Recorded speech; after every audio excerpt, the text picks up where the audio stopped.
Para el Programa de las Naciones Unidas para el Desarrollo es un honor saludar a todas y todos, en particular a doña Andrea Mesa Murillo, ministra del Ambiente y Energía, a doña Irene Campos Gómez, ministra de Vivienda y Asentamientos Urbanos, a don Elian Villegas Valverde, ministro de Hacienda, a don Modesto Alpizar, alcalde de Alajuelita, a don Carlos Manuel Rodríguez de Chandy, presidente del Fondo para el Medio Ambiente Mundial, GEF, compañeras y compañeros de las organizaciones de contrapartes, del PNUD, de la Organización de Estudios Tropicales, OET, don Miguel Méndez, y especialmente a los colegas de ONU Medio Ambiente, agencia del Sistema de las Naciones Unidas que lidera el programa mundial Urban Shift, al que pertenece el proyecto que hoy venimos a inaugurar.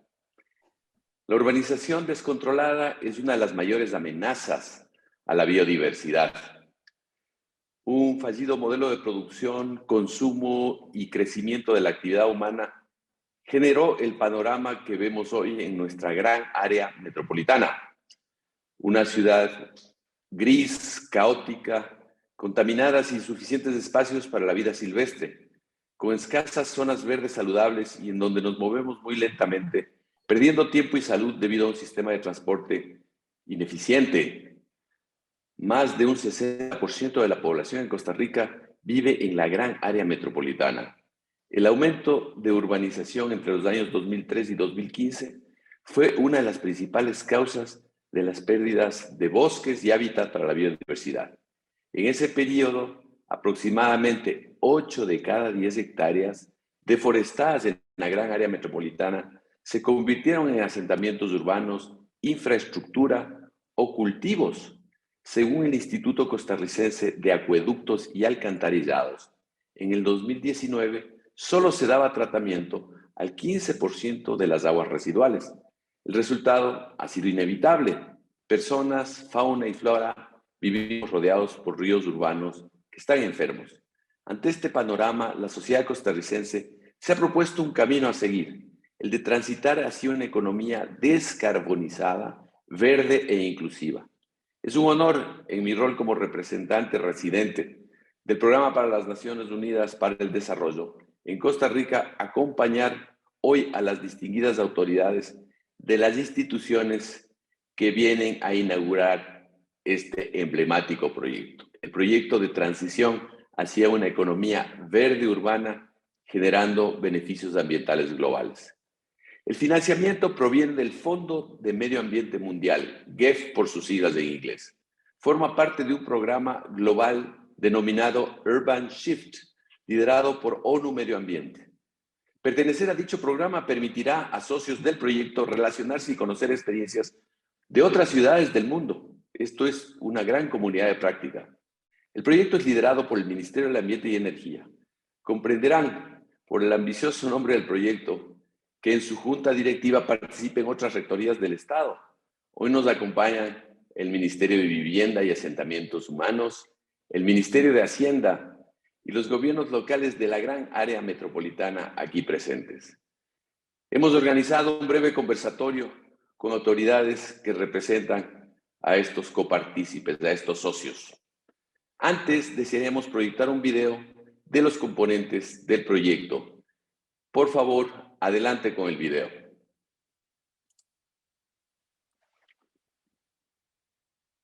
El proyecto Transición a una economía verde urbana generando beneficios ambientales globales es una iniciativa del Ministerio de Ambiente y Energía, del Programa de las Naciones Unidas para el Desarrollo y la Organización para Estudios Tropicales.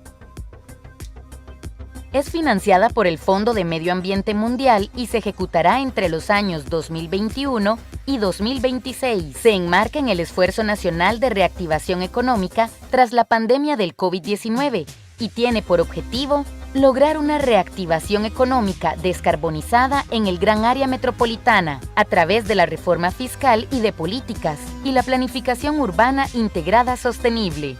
En el gran área metropolitana se concentra el 63% de la población del país y el 78% de la fuerza laboral, actualmente golpeada por el impacto económico y social de la pandemia. También es el epicentro de problemas económicos, sociales y ambientales. Hasta un 21% del ingreso del gobierno central depende del consumo de hidrocarburos. La emergencia del COVID-19 ha reducido ese consumo y así la capacidad financiera del Estado de enfrentar los desafíos de la crisis en la ciudad. Un 46% de la población se desplaza todos los días de un cantón a otro, en autos con pocos pasajeros o en transporte público muy centralizado, generando congestionamientos que le cuestan al país un 3.8% del Producto Interno Bruto. El aumento en los tiempos de viaje en horas pico creció 40% en 4 años. La mayor parte del alcantarillado de la ciudad vierte agua no tratada en los ríos. Al 2050 se proyecta un aumento de temperatura promedio de hasta 1.5 grados centígrados. El Valle Central, que fue de las zonas más biodiversas del país, ahora solo tiene un 45% de cobertura arbórea, pero está fragmentada y degradada. Finalmente, hay insuficiente capacidad de los municipios de ejecutar fondos o recaudar tributos que asistan la generación de empleo y la reactivación económica. Estos son algunos de los problemas que se propone resolver. Al 2026, el proyecto habrá invertido más de $10 millones de cooperación internacional y más de $90 millones de contrapartida doméstica para beneficiar al menos 2.100.000 personas en 20 cantones, restaurar 2.400 hectáreas con cobertura forestal y contar con 17.400 hectáreas de tierras con prácticas mejoradas, incluyendo trama verde en corredores biológicos interurbanos y huertas urbanas. Reducir más de 1.300 toneladas métricas equivalentes de carbono por acciones en el sector transporte, residuos sólidos y tratamiento de aguas servidas. Para lograr estas metas globales, se proponen 4 componentes. El primero tiene por resultado que gobiernos locales y el nacional fortalezcan instituciones, procesos y capacidades para llevar a cabo reformas basadas en evidencia y una planificación integrada sostenible en la gran área metropolitana. Esto se verificará al lograrse 5 acuerdos multisectoriales relativos a saneamiento de aguas, movilidad sostenible, planificación urbana y planes de gestión de corredores biológicos interurbanos. Se propondrán 6 reformas legislativas para reducir emisiones y pérdida de biodiversidad en paisajes urbanos. Finalmente, se espera mejorar la capacidad institucional de municipios para implementar estas reformas y mejorar la planificación urbana sostenible. El segundo componente resultará en gobiernos locales y el nacional, realizando inversiones integradas sostenibles, bajas en carbono, resilientes para la conservación y restauración de tierras. Esto se medirá por la tasa de cambio de diversidad de aves, por el aumento de área total de cobertura forestal en zonas de intervención y según la abundancia de macroinvertebrados bentónicos y el índice físico-químico de ríos. El tercer componente logrará reducir la brecha financiera para implementar el Plan Nacional de Descarbonización en lo concerniente a restauración del paisaje urbano, movilidad eléctrica, manejo de residuos sólidos y de aguas residuales. También generará nuevos empleos verdes con igualdad de género. Esto se verificará con la generación de al menos $10 millones adicionales producto de la operacionalización de instrumentos legales desarrollados en el componente 1. Se verificará también con el aumento de financiamiento municipal producto de nuevas tarifas e impuestos municipales que se destinen a la reactivación económica, generación de empleos verdes y enverdecimiento de la industria, manufactura y los servicios. El cuarto componente procura que las soluciones y mejores prácticas generadas sean compartidas en la Plataforma Global para Ciudades Sostenibles, otros eventos globales y comunidades de práctica. Este proyecto forma parte de una iniciativa global liderada por ONU Ambiente, que involucra a varias ciudades en diversos continentes, facilitando estos intercambios. Con esta iniciativa y con la colaboración de todas las instituciones y socios participantes, transformaremos el gran área metropolitana en una ciudad sostenible y resiliente, marcando el camino para la transición del país hacia una economía verde, descarbonizada, inclusiva y en igualdad de género.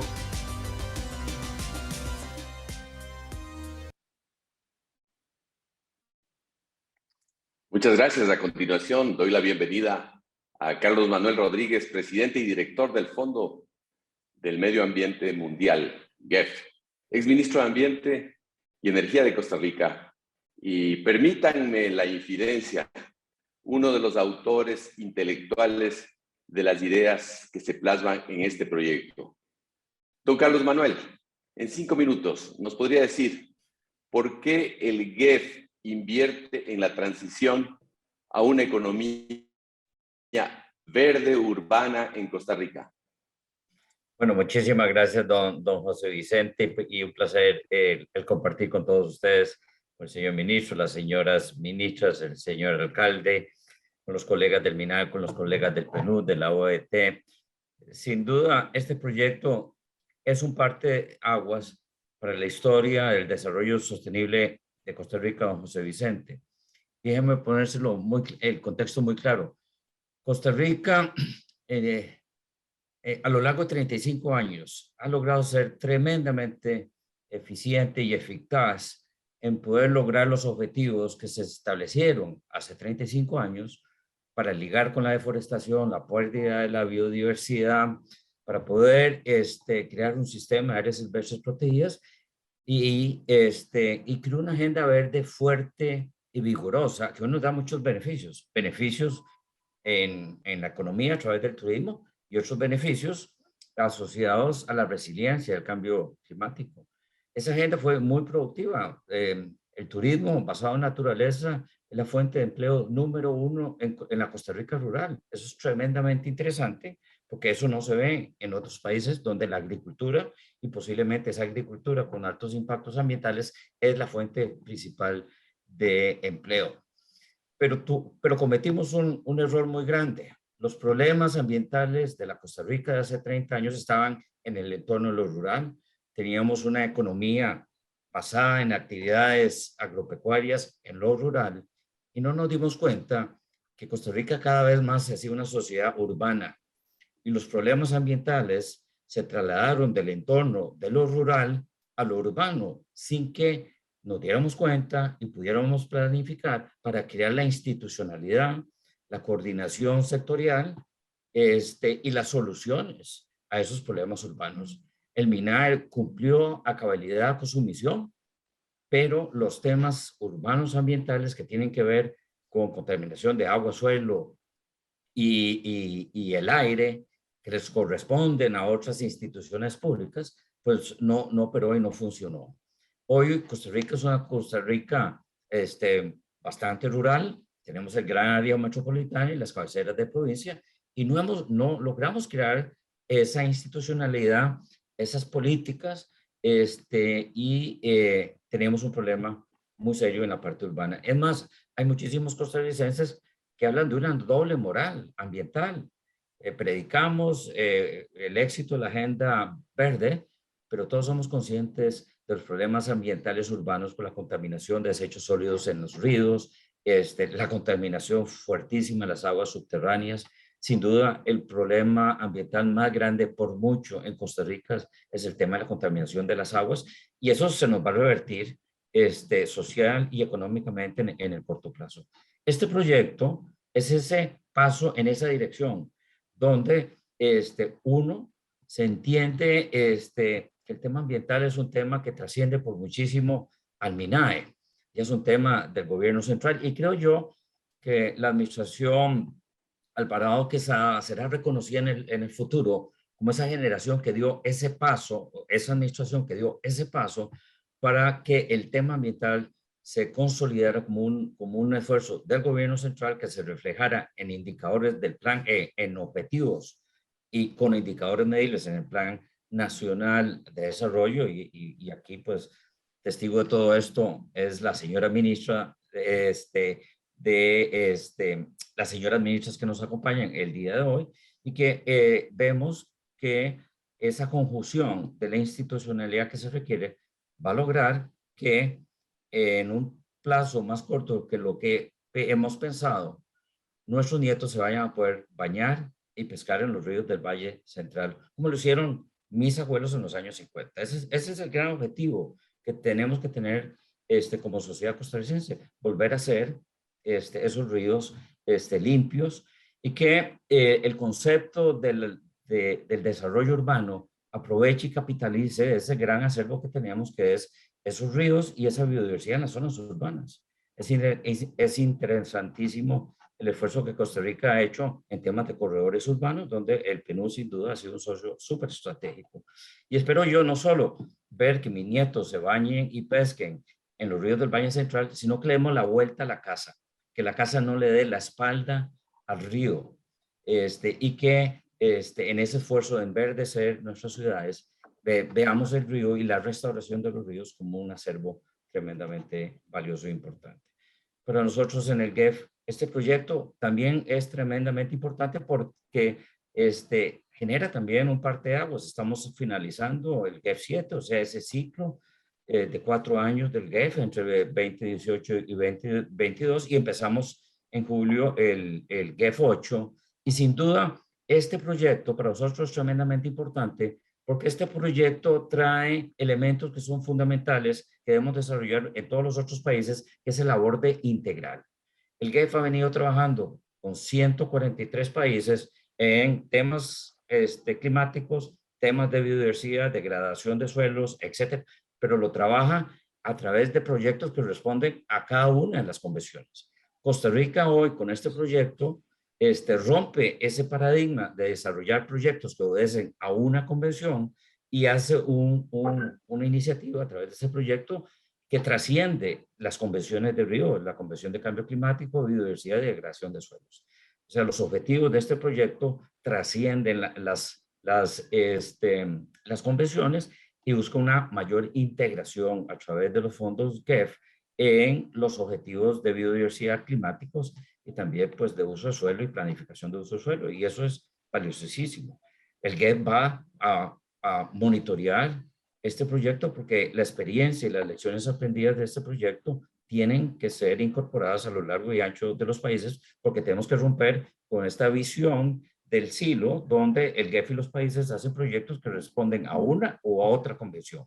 Es el momento de romper con esa tendencia histórica o esa política que se ha tenido y que vayamos hacia una mayor integración, y los países van a tener mayor flexibilidad para usar los recursos del GEF. Cuando yo estaba en el gobierno en el 2018, una de las grandes limitaciones que me ponía el GEF era que queríamos hacer este proyecto hacia una transición de una economía verde, y el GEF me decía, no se puede porque usted tiene que hacer 3 o 4 proyectos para lograr eso, porque tenemos que reportar a cada una de las convenciones. Y esto me parece que es tremendamente valioso lo que Costa Rica está haciendo, y vemos en este proyecto una experiencia que se tiene que replicar en otros lados. El GEF pasa de tener 3 pequeños y muy importantes proyectos que buscan mayor impacto, y uno es el de ciudades sostenibles, a 11 programas de impacto en el GEF 8, construyendo en esta experiencia que Costa Rica sin duda ha construido fuertemente. Así que pues muy contento de que iniciaremos próximamente este proyecto, y qué mejor despedida de la ministra Mesa el poder estar hoy aquí con todos nosotros celebrando uno de los proyectos más grandes que Costa Rica ha podido proponer, desarrollar e implementar. Y para mí, como costarricense, pues mis mejores deseos a la ministra Mesa en sus nuevas funciones, y terminar con un broche de oro con este gran proyecto que me parece que es importantísimo. Y no quisiera terminar, José Vicente, sin agradecer a 2 personas que han hecho posible que este proyecto funcione. Una persona es Enid Chaverri, el punto focal del GEF, del Ministerio de Ambiente, directora de cooperación del MINAR, que bajo el liderazgo y el esfuerzo de ella, este proyecto ha llegado a donde está. Y sin duda, pues nuestro amigo y colega Kifa Sasa, que una persona tremendamente creativa, una persona que hizo todo el trabajo duro de inicio y preparación de este proyecto. Kifa nos ayudó cuando estábamos en MINAE a ver más allá de lo que pues uno podía ver con relación con los recursos de las áreas focales del GEF, y nos abrió esa visión y nos ayudó a ambos. Pues agradecerles muchísimo todo el esfuerzo y el poder estar aquí, y a todos los actores muy importantes aquí. Sin duda, este proyecto sin los alcaldes tendría grandísimas limitaciones, y la posibilidad de tener a un Modesto, con nosotros representando el gobierno local es tremendamente importante. Otro cambio de paradigma tremendamente, y al señor alcalde, pues agradecerle muchísimo también que cree y confíe en nosotros. Espero sin duda que al final de este proyecto no solo tengamos logros sustantivos en esas 4 áreas, sino también un sistema de áreas silvestres protegidas urbanas. Eso es algo que es tremendamente importante y el MINADE ha sido un líder en esto, en crear este concepto de áreas silvestres protegidas en las zonas urbanas. En la gran área metropolitana deben haber alrededor de 5,000 hectáreas entre Tres Ríos y San Ramón, 5,000 hectáreas de bosques bastante bien preservados, que son el futuro de las áreas verdes de esa gran GAM en el 2030, donde podemos integrar la descarbonización, el rol de los gobiernos locales, la conectividad a través de los corredores urbanos con áreas silvestres protegidas. No hay que ir a Corcovado o a Santa Rosa para ver la biodiversidad, iremos a La Juelita o iremos a San Ramón a ver la biodiversidad. Así que los felicito a todos por llegar a este punto, y el GEF estará muy de cerca del proyecto apoyándolo para poder lograr los objetivos propuestos. Muchas gracias, don José Vicente. Muchísimas gracias, don Carlos Manuel. Qué importante el traer a la memoria lo que usted señala. La naturaleza es una sola, el ambiente es indivisible, y es por eso que es urgente que las respuestas que se construyan en torno a su preservación y a su uso sostenible para la humanidad reconozcan esta condición inseparable entre lo urbano y lo rural. Y también qué importante lo que usted señala en términos de que este proyecto ya se perfila como uno de los buques de insignia, no solo de Costa Rica, sino del propio GEF, dado el nivel de ambición que reviste en materia de conjuntar esfuerzos que no se reducen a la Autoridad Ambiental Nacional, sino que también tienen que ver con las finanzas públicas, con el ordenamiento de los espacios urbanos y, por supuesto, el poder transformador de lo que son los gobiernos locales. Muchas gracias por sus palabras y por sus claves para entender los orígenes de esta propuesta. Este proyecto busca alinear las políticas del gobierno central con las políticas que se gestan a nivel municipal. Por esta razón, hemos invitado a don Modesto Alpizar, alcalde de la municipalidad de Alajuelita, a que nos comente en 5 minutos qué beneficios puede traer el proyecto Transición a una economía verde urbana para los gobiernos locales. Adelante, por favor, don Modesto. Sí. Muy buenos días. Un saludo cordial a todos los presentes, a los señores ministros y a los funcionarios del PNUD. Orgulloso de poder ser parte de esta inauguración de un proyecto que no hay duda que va a traer grandes beneficios para nuestros territorios. Y el hecho de que se esté con todos los diferentes cantones es muy importante, porque a veces se hacen esfuerzos individuales, cada quien en su territorio, pero eso no es suficiente. Además de eso, se tiene que coordinar y fortalecer las diferentes instituciones para darle músculo, para poder abordar que en todos los cantones es un mal, que es el poco tratamiento o nada de las aguas residuales, de las aguas servidas. Todos van a nuestros ríos, y ahí, bueno, hay que reconocer el esfuerzo que se está haciendo con el corredor biológico interurbano María Aguilar, que ya nosotros ahora les cuento un poco de algunas cosas positivas que ya estamos viendo en ese sentido. En particular, en el cantón de Alajuelita, nos va a venir a potenciar algunas cosas que ya se están haciendo, con el programa de interlace, de paisajes productivos, y como les decía, con la incorporación del corredor biológico, donde se están haciendo esfuerzos importantísimos. Ahora bien, en lo local, como experiencia que estamos viviendo en estos momentos, en esos 2 temas que son de alto impacto desde el punto de vista de la salud pública y del punto de vista del faltante del residuo del recurso hídrico, que en este momento lo estamos sintiendo aquí en nuestro cantón. Entonces, yo voy a hacer mucho énfasis aquí en el nivel local en capacitar a nuestros vecinos para que le den un mejor tratamiento a la tierra, además de todos los programas de reforestación, y eso lo vamos a coordinar, porque en estos momentos, y lo hemos visto en el nivel nacional, con grandes quemas de territorios, hace unos días tuvimos una experiencia no grata para todos los alajueliteños y gran parte de la área, de la gran área metropolitana, donde se inició un incendio en el Cerro San Miguel, donde está ubicada la Cruz de Alajuelita. Y como eso se ve, desde todo el mundo impactaba, todo el mundo comentaba, pero eso es el mal que estamos provocando, eso es la poca educación que tiene un gran sector, de tal manera que utilizan todavía esa práctica para poder luego sembrar sus productos. Eso es un déficit que tenemos a nivel del Ministerio de Agricultura. Entonces yo voy a tratar de enfatizar mucho en capacitar a nuestros agricultores en esas malas prácticas. El día de anoche, y contarles muy brevemente, estuve en una reunión en una comunidad del distrito de San Antonio, en el llano de Alajuelita, que corresponde a las partes altas, donde dice que se produce algo de agua, pero ahí mismo se está generando esas malas prácticas. Y claro, hace falta el recurso hídrico, pero ¿qué estamos haciendo? Entonces, tenemos que trabajar mucho en reforestación, mucho en tratamiento de las aguas.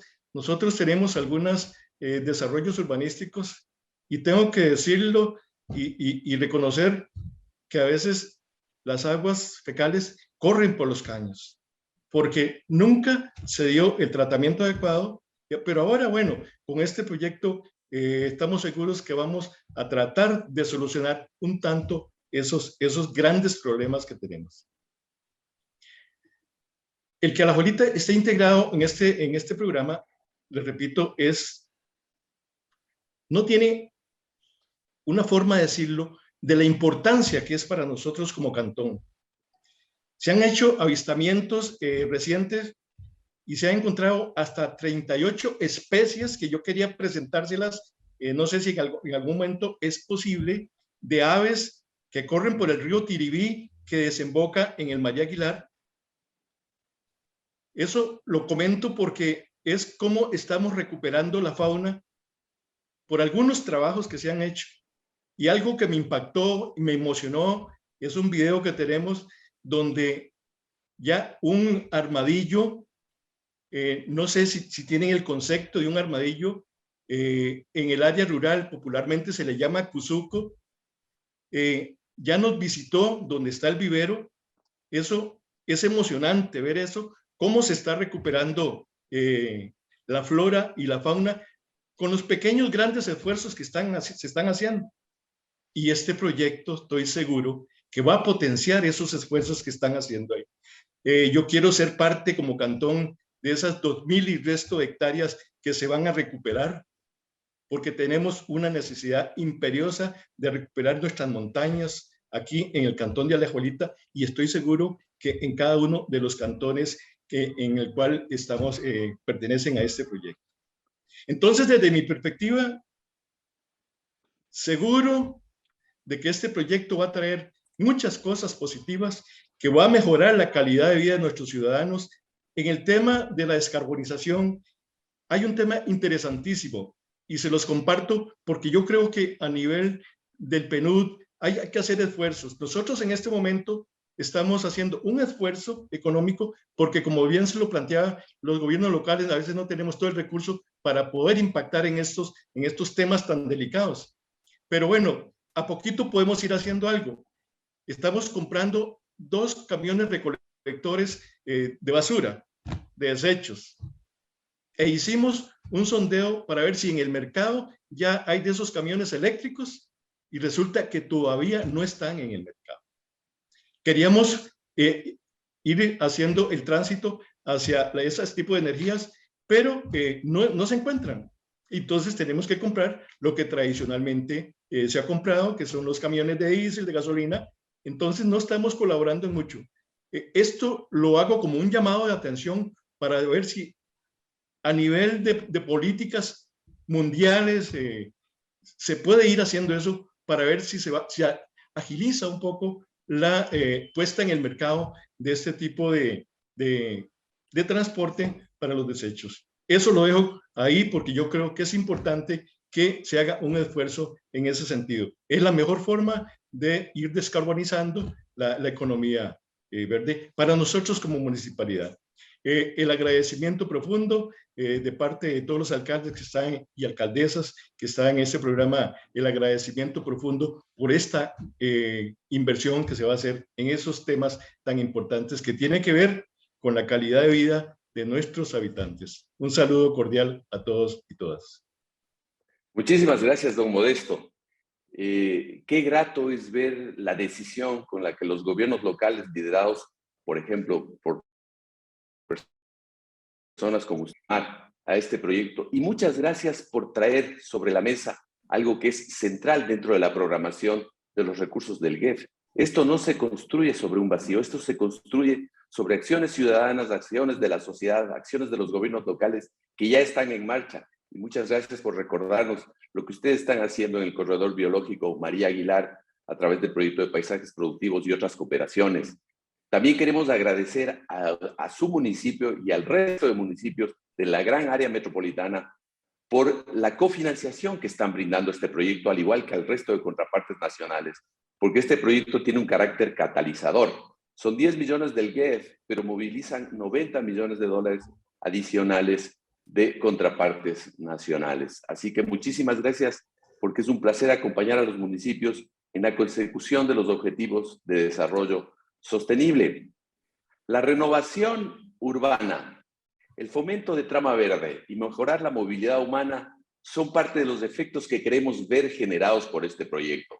Por ello, es un honor contar con la participación de doña Irene Campos Gómez, ministra de Vivienda y Asentamientos Humanos. Doña Irene, en 5 minutos, ¿en qué asuntos vinculados con el ordenamiento territorial y la planificación urbana podría contribuir este proyecto? Doña Irene. Muchísimas gracias. Primero que todo, muy buenos días a usted, a don José Vicente. Muy buenos días a la señora Andrea Mesa, ministra de Ambiente y Energía, al señor Elian Villegas, ministro de Hacienda, al señor Modesto Alpizar, alcalde de Alajuelita, al señor Carlos Manuel Rodríguez, presidente y director del Fondo para el Medio Ambiente.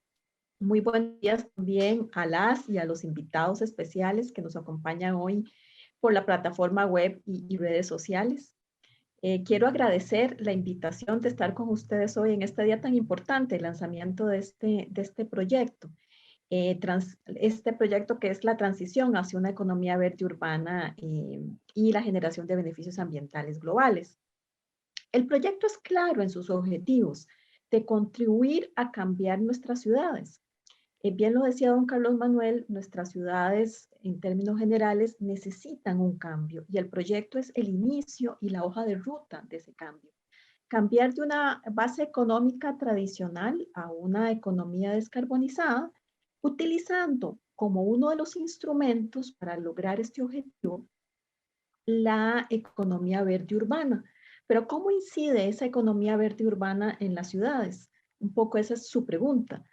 Pues primero a través de un cambio de visión del ordenamiento del territorio. Por eso es que está muy ligado al ordenamiento del territorio, porque hay que cambiar la visión, en donde la planificación urbana se oriente hacia la disminución de la movilidad con vehículos particulares. Y además utilicemos más el transporte público, utilicemos más la movilidad activa. Esto se dice fácil, pero requiere de cambios estructurales en nuestros sistemas de transporte, en las rutas y sobre todo en la cercanía y la comodidad con las que podemos accesar ese transporte. Ojalá amigable con el ambiente, como le decía don Modesto, y que nos permita en la medida de lo posible caminar, usar bicicleta para obtener nuestros bienes y servicios, para ir a nuestras compras, para ir a nuestros sitios de recreación, eventualmente accesar el transporte público de calidad para llegar a nuestros trabajos, a los lugares de estudio. Este concepto de ordenamiento del territorio de la planificación urbana es lo que se denomina desarrollo urbano orientado al transporte. Y precisamente este proyecto fomenta le da, lo hace mucho más fuerte el concepto y le da financiamiento y fortalecimiento al concepto de desarrollo urbano orientado al transporte. Y es importante indicar que el Ministerio de Vivienda y Asentamientos Humanos hemos venido liderando desde hace ya 4 años una mesa precisamente de desarrollo urbano orientado al transporte. Hemos venido trabajando con 15 municipalidades, instituciones públicas y privadas, muy alrededor del concepto del tren metropolitano, pero sin embargo es más allá del tren metropolitano.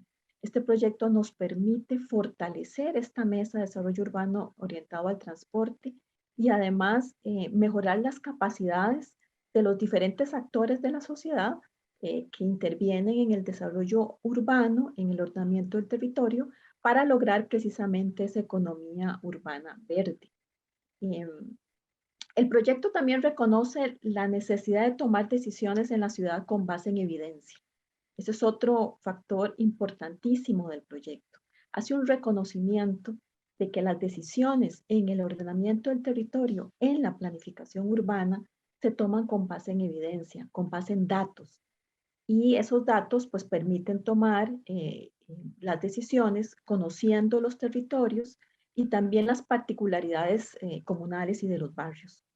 Es así como un sistema de información territorial, geoespacial, que nosotros en el Ministerio de Vivienda y Asentamientos Humanos le hemos puesto el nombre de GeoExplora más I, que ya está funcionando, ya el Ministerio de Vivienda y Asentamientos Humanos a través del trabajo de sus funcionarias y sus funcionarios ya lo tienen funcionando, pues busca también fortalecer este sistema, fortalecerlo no solamente con datos, sino fortalecerlo con la utilización propiamente del sistema y con la utilización de estos datos para un desarrollo territorial sostenible.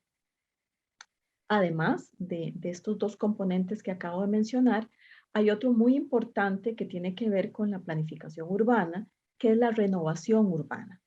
Nos decía don Carlos Manuel que ya hoy las ciudades están construidas. Y precisamente ante ciudades construidas, lo que corresponde desde la perspectiva de la ciudad es renovarla, hacer lo que se conoce como el concepto de renovación urbana. Entonces es un concepto, un componente fundamental del proyecto. Es una herramienta importantísima para cambiar la trama urbana actual, permitir entonces la introducción de espacios públicos, de espacios verdes, de corredores verdes en nuestras ciudades a través de ese proceso de renovación.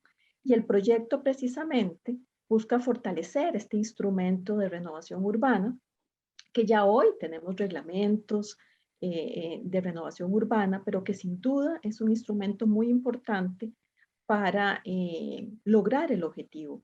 Y el proyecto en particular busca el Plan de Renovación Urbana Regional Sostenible. Tiene la propuesta de realizar este Plan de Renovación Urbana Regional Sostenible, es más allá de únicamente un cantón, y eso también tiene una gran importancia. Plantea propuestas, además, el proyecto de reformas, de ajustes institucionales de los sectores de medio ambiente, pero también del sector de uso del suelo. Y uso del suelo es precisamente el sector de ordenamiento del territorio y planificación urbana. Y sin duda, reformas y ajustes en el uso del suelo, en el transporte, son importantes.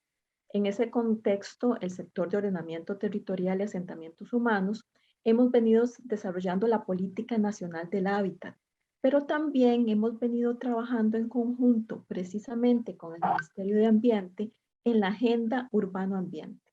Es una agenda de máxima importancia, lo decía don Carlos Manuel, la administración Alvarado Quesada pasará a la historia como quien inició este proceso de acercamiento, pero sobre todo de trabajo conjunto en los temas urbano-ambiente, que este proyecto es parte de ese proceso y que sin duda empata con los objetivos y componentes que hemos desarrollado en la Política Nacional del Hábitat y en la Agenda Urbano-Ambiente. Porque la Política Nacional del Hábitat se amplía, está incluido el sector transporte, lo que tiene que ver con el agua y saneamiento, que es precisamente componentes importantes de este proyecto.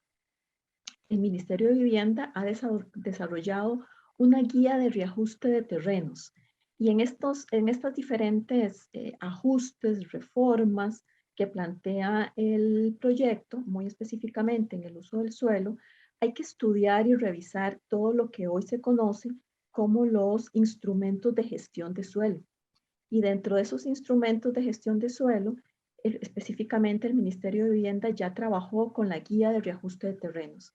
Es un instrumento de gestión de suelo que se utiliza, que realmente lo inició Japón, lo utilizó especialmente para todo lo que fue la readecuación y después de los incidentes y de los desastres naturales que ellos tienen. Entonces iniciaron con este proceso de reajuste de terrenos que a través de una cooperación precisamente con JICA, el equipo del Ministerio de Vivienda logra tener esta guía de reajuste de terrenos precisamente para las municipalidades, para que lo utilicen como un instrumento que coadyuve y que colabore con la renovación urbana. Porque la renovación urbana, lo decía anteriormente, incluye, por ejemplo, abrir espacios públicos, abrir espacios verdes, pero si ya están construidos y además el espacio urbano ya tiene un dueño, ¿verdad? Ya tiene un uso, entonces hay que recurrir a instrumentos novedosos, financieros y de uso del suelo como reajuste de terrenos, pero hay otros instrumentos que se utilizan y que sin duda este proyecto pues los considerará y serán parte de todo este proceso para mejorar la trama urbana. Además, pues este proceso de renovación urbana logrará también un uso más eficiente y eficaz del suelo. El ordenamiento del territorio y la planificación urbana son instrumentos fundamentales para hacer esa transición a una economía urbana sostenible, hacia una economía verde. Es sin duda uno de los componentes más importantes de todo este proceso del proyecto, por lo que realmente nosotros desde el Ministerio de Vivienda y Asentamientos Humanos celebramos el inicio de esta hoja de ruta que nos guiará, que potenciará acciones que ya desde el sector hemos venido trabajando y no solos, hemos venido trabajándolo también con otras instituciones y sobre todo con el Ministerio de Ambiente en nuestra agenda urbano-ambiente. Creo que con eso resumo un poco la importancia del proyecto en estos componentes de ordenamiento del territorio y planificación urbana. Muchísimas gracias, don José Vicente. Muchísimas gracias, doña Irene. Qué importantes sus palabras en términos de evidenciar las relaciones que se dan entre el ordenamiento y la renovación urbana sostenible y el avance hacia una economía verde, inclusiva, descarbonizada y sostenible.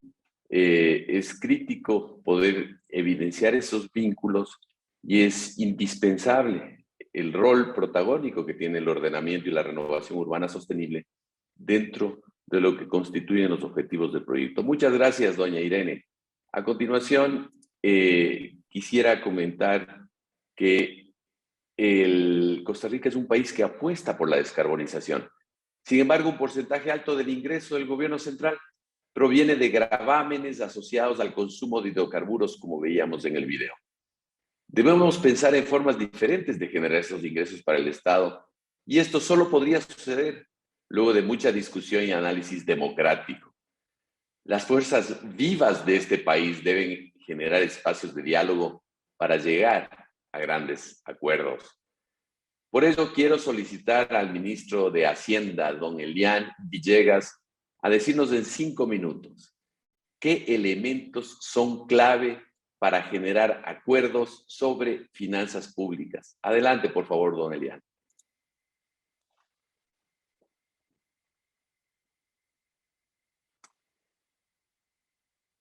Está en silencio, don Elian, por favor. Perdón.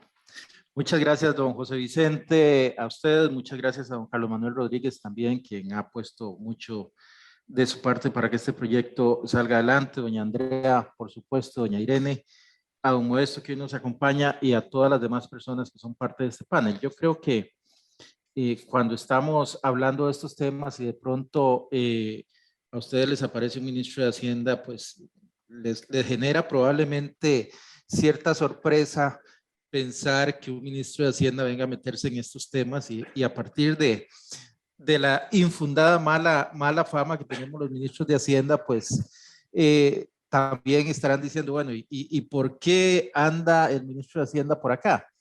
Bueno, yo podría decirles que el tema fiscal tiene mucho que ver con la economía descarbonizada verde, inclusive en al menos 5 partes distintas, en al menos 5 subtemas. ¿Cuáles serían esos 5?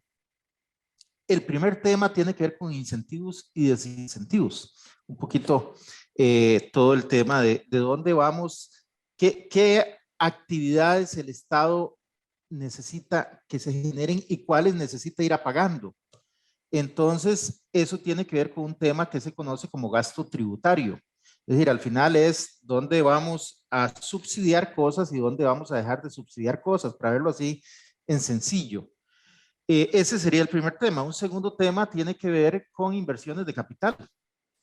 Es importante para esta economía descarbonizada verde, inclusive el tratamiento de las aguas negras, por ejemplo.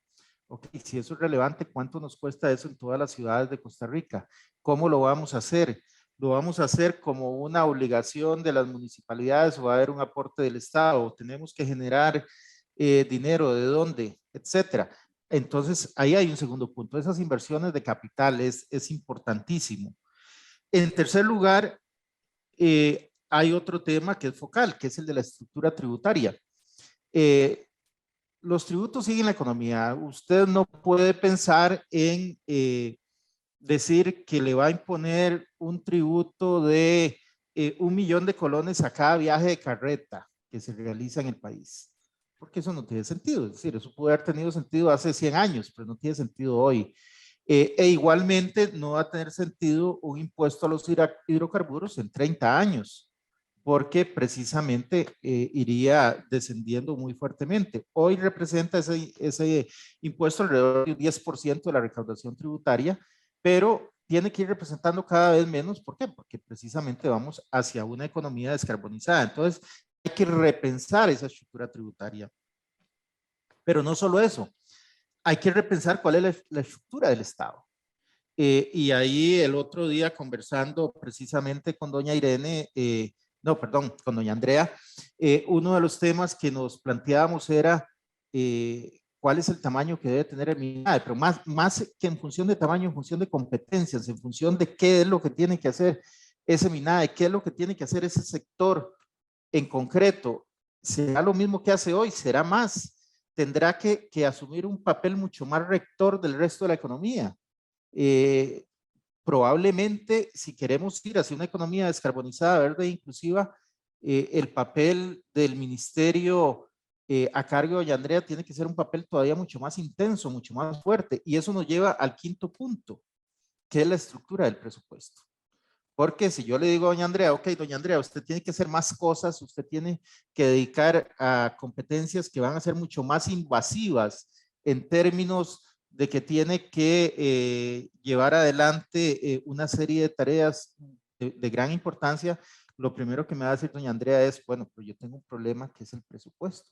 Entonces, precisamente ahí hay que sentarse a repensar cómo se reestructura ese Estado y cómo se reestructura ese presupuesto. Y entonces aquí yo le quisiera lanzar el primer reto que va a tener esta iniciativa, este programa que hoy estamos precisamente lanzando acá. Y es que yo le quisiera pedir un esfuerzo adicional. Y ese esfuerzo adicional es que genere una propuesta. Y esa propuesta probablemente no podemos esperarnos hasta el final de los 5 años, probablemente tiene que ser antes. Y esa propuesta sería indicar, proponer cuáles son los cambios que debe tener el presupuesto nacional para reflejar las prioridades del Estado en esta nueva economía descarbonizada, verde e inclusiva. Porque si vamos a llegar hasta el final y no cambiamos el presupuesto, entonces, pues hay un elemento esencial. El presupuesto es el mecanismo por medio del cual asignamos los recursos en el Estado. Y si nosotros no cambiamos eso, entonces lo que estamos diciendo es que tenemos documentos muy bonitos, pero no los estamos llevando a la práctica. No queremos impactar realmente ese Estado. Entonces, ahí se genera ese primer tema. Y creo que de acá podría salir una propuesta que realmente puede impactar muchísimo en ese Estado costarricense. Ahora, doña Andrea inmediatamente lo que me dice es, pero ustedes dicen que no hay presupuesto y que no hay techo fiscal y todas esas cosas que son comunes. Bueno, doña Andrea, es que precisamente la consolidación fiscal que estamos haciendo es para liberar presupuesto. Nosotros lo que estamos haciendo es, en este momento, socándonos la faja, porque lo que ocupamos es que quede presupuesto libre para poder usarlo en las cosas que son prioritarias para el país. Y así le puedo indicar que de aquí a unos 5 años, más o menos, nosotros podríamos tener unos $1,000 millones libres precisamente para utilizar en esas cosas que son prioritarias para el país. Entonces, ahí es precisamente donde se puede dar un cambio en el modelo, porque ya tenemos recursos fiscales. Mientras no tengamos esos recursos fiscales, se nos hace muy complicado. Y de aquí a 10 años, podríamos pensar en que si seguimos con el modelo de consolidación fiscal, podríamos pensar en alrededor de unos $3,000 millones que tendríamos libres contra lo que son los presupuestos que manejamos actualmente, contra la proyección de esos presupuestos. Y entonces, precisamente ahí es donde hay que repensar el Estado y hay que repensar el presupuesto. Así es que, desde la perspectiva del Ministerio de Hacienda, yo lo que les diría es que esta es una gran iniciativa que nos puede ofrecer muy buenos acercamientos a dónde tiene que ir el Estado costarricense, a dónde tiene que ir el presupuesto costarricense y de cómo, juntando lo fiscal con todo lo que tiene que ver con la sostenibilidad, muchísimo más allá de lo ambiental, podemos llegar a lograr esa economía descarbonizada, verde e inclusiva. Muchas gracias. Muchísimas gracias, don Elian.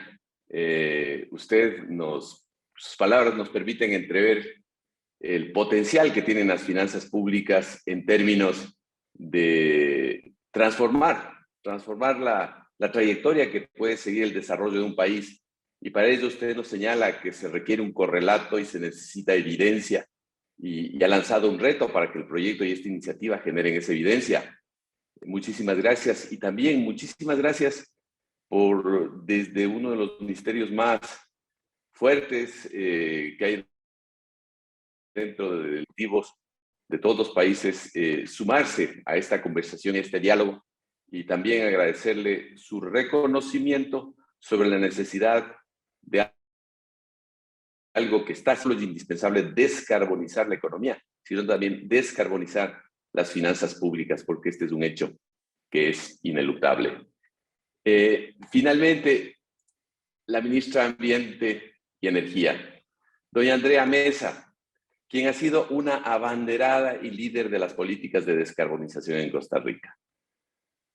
Por favor, doña Andrea, cuéntenos, ¿por qué es estratégico para el MINAE hacer avanzar la agenda de descarbonización y de ciudades sostenibles por medio de este proyecto? Muchísimas gracias, don José Vicente.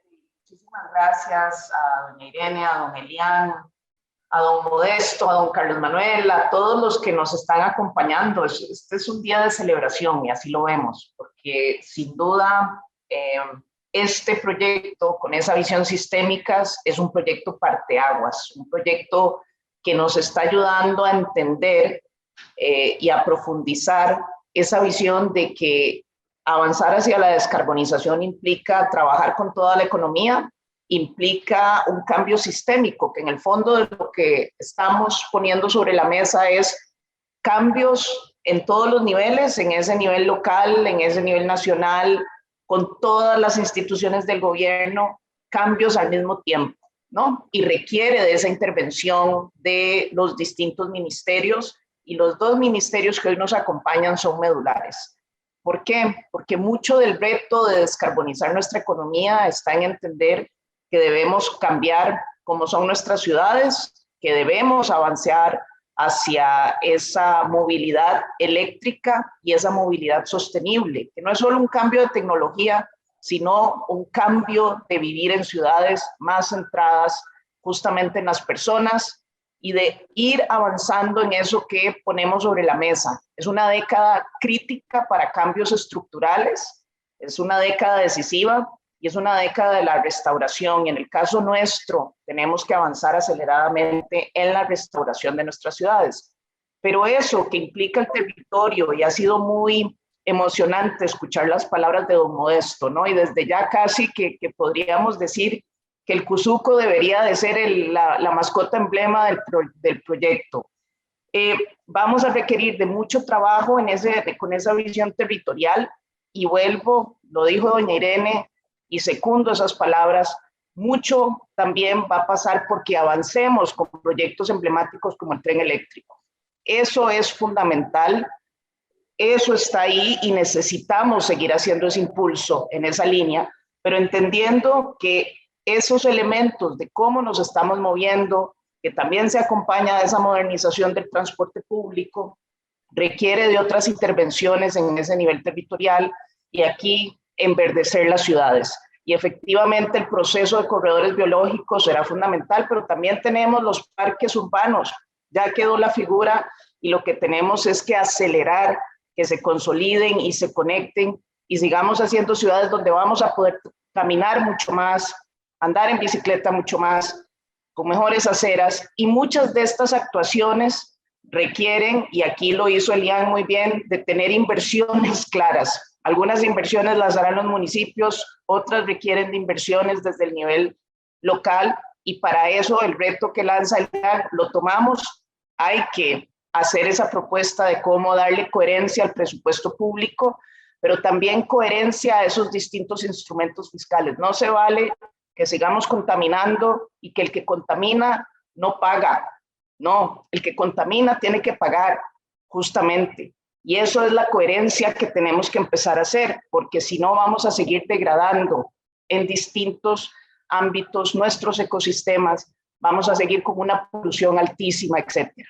Y por supuesto esa dependencia que tenemos de los impuestos a los hidrocarburos. Necesitamos hacer esta transición, pero dejarle plata a Hacienda. Obviamente queremos que sea fiscalmente neutra. Entonces darle coherencia también a ese esquema fiscal, y eso es parte de lo que vamos a avanzar con esta agenda. Yo creo que es fundamental entender que es una oportunidad para involucrar a distintos actores, ciudadanos, a la empresa privada, por supuesto a los alcaldes, y seguir con estos cambios transformacionales. Esos 10 millones de dólares van a ser fundamentales que se complementen con el proyecto del tren eléctrico de pasajeros, que hagamos reformas, y aquí un llamado a los diputados. Hay proyectos que están ahí dando vueltas que son críticos. Adicional a la aprobación del tren eléctrico está la reforma al artículo 33 de la ley forestal, que es el proyecto 20.212, que también nos va a ayudar a hacer esa restauración de los distintos ríos. Y eso es parte de ese esquema transformacional. Yo no quisiera cerrar esta celebración sin darle un agradecimiento infinito a doña Maureen Ballestero, que ha sido fundamental también para articular, redactar este proceso. Igualmente al resto del equipo, a doña Miriam Miranda, a Kifá, ya lo dijeron, a muchas personas que se han involucrado en distintas dependencias, en los distintos ministerios, y esto solo sale adelante cuando entendemos que estamos hablando de un cambio en el modelo de desarrollo que implica cambio en cómo entendemos y construimos nuestras ciudades, es planificación, y estamos dejando un conjunto de herramientas, un plan estratégico nacional que habla y se basa en esa descarbonización, digitalización, descentralización, entender y rehacer nuestra gran área metropolitana, pero también empezar a hablar de qué pasa en otras ciudades secundarias. Y lo que vamos a hacer aquí también va a dar muchas nuevas ideas de cómo debería ser igualmente esa visión y ese estilo de desarrollo en esas otras ciudades secundarias, para que no cometamos los mismos errores protejamos ese patrimonio natural y tengamos ciudades con mejor calidad del aire, más amigables y mucho más competitivas, porque al final de cuentas, vivir inmersos en la congestión vehicular es un desastre no solo para la salud, sino para la economía.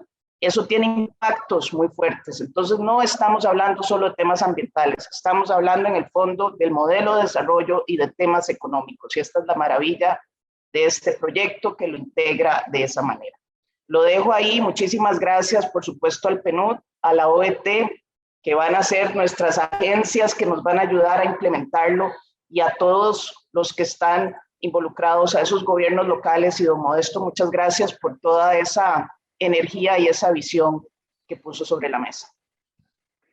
Muchísimas gracias, doña Andrea, por esas palabras y por recordarnos la trascendencia que tiene la acción de todas y todos, la acción ciudadana, la acción corporativa, la acción de los distintos poderes del Estado, la acción de los distintos niveles de gobierno, y por recordarnos la trascendencia de la descarbonización como lo que constituye una creación de respuesta sistémica frente a los impactos socioeconómicos de una pandemia y frente a la necesidad de urgente de avanzar en los objetivos de desarrollo sostenible y, por supuesto, los planes nacionales de desarrollo.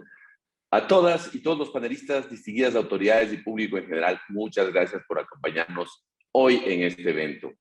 Les invitamos a visitar el sitio web del PNUD en Costa Rica, en donde encontrarán información de referencia del proyecto que hoy vinimos a inaugurar. Muchas gracias, que tengan todas y todos un excelente día. Hasta luego.